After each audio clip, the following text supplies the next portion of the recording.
Et veux-tu qu'on recommence? Parce qu'on dirait que ton téléphone, il se crisse de moi.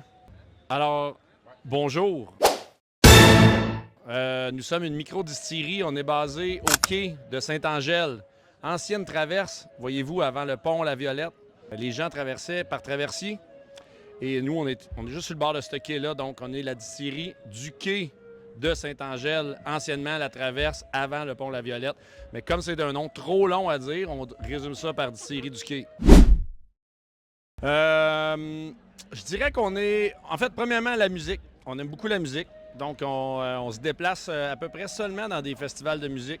La Commission B, c'est un peu l'exception, encore qu'il y a beaucoup de musique, mais c'est la seule place qu'on fait vraiment des dégustations. Sinon, on est vraiment dans plein de festivals de musique, puis on fait des cocktails, dans le fond, aux festivaliers assoiffés. Chacune de nos bouteilles ont des playlists. On voit, il y a des petits codes QR. Puis, dans le fond, chaque bouteille a une playlist associée à elle. Le Supersonic a une playlist associée à chaque lot, avec toujours différents artistes, des amis, des collaborateurs, des vedettes. Le croissant, ici, on a fait une fois. Ouais. C'est ça, on aime bien faire un peu, on essaie de faire la gamme la plus complète d'alcool possible. Je pense qu'il nous manque à peu près juste la tequila. On fait de l'aquavit, on fait du bitter apéritif, un peu comme du Campari. On a un excellent rhum, 2-3 sortes de gin, vodka au piment fort, tout nouveau, vodka au pickle. Ça, c'est un grand classique. Les gens se déplacent. Il y a déjà quelqu'un qui a fait 24 000 km pour venir en chercher une. Mais c'est parce qu'il s'était perdu, son GPS était fucké. On a toute la gamme de humble ici, là, tous nos petits liqueurs qui viennent remplacer les boissons importées. Donc, pourquoi pas les acheter de nous? Hein? Pourquoi pas? On fait un petit peu de prêt à boire aussi. Là, la SAQ, on veut pas, mais on les vend aux plaisanciers quand ils viennent au quai, justement, puis ils partent en bateau, puis ils se mettent chaud.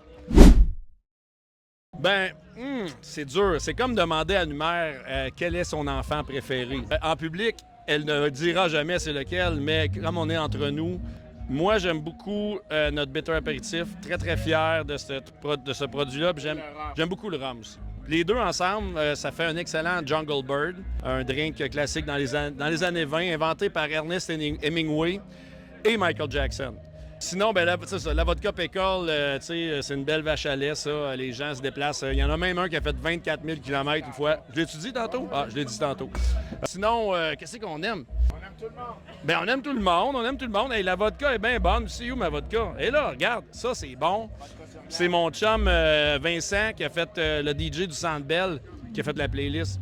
Toutes les tunes d'arrêt de jeu, si, mettons, vous êtes frustré d'entendre juste des tunes pendant 4 secondes, bien là, vous pouvez l'écouter au complet ici. On pourrait même faire un hitster tune du Centre Bell un jour. Le jus de lime qu'on fait aussi, vraiment bon, pressé maison, puis de la sauce Worcestershire. Tu sais, là, je veux pas parler contre mes collègues, là, mais comme on est entre vous et moi, le monde, là, sont un petit peu serrés, là, dans le milieu de la distillerie. Ils sont très sérieux, là, tu sais. Puis là, il faut dealer avec la SAQ, puis tout. Puis nous autres, on est là pour avoir du fun. Fait que c'est ça. Fait qu'on a bien du plaisir. On se prend pas trop sérieux. En fait, on est très sérieux dans ce qu'on fait, mais après, on n'est pas très sérieux dans la façon de le livrer. On pense que les spiritueux, c'est fait pour être festif et non pour boire avec un petit doigt dans les airs comme ça.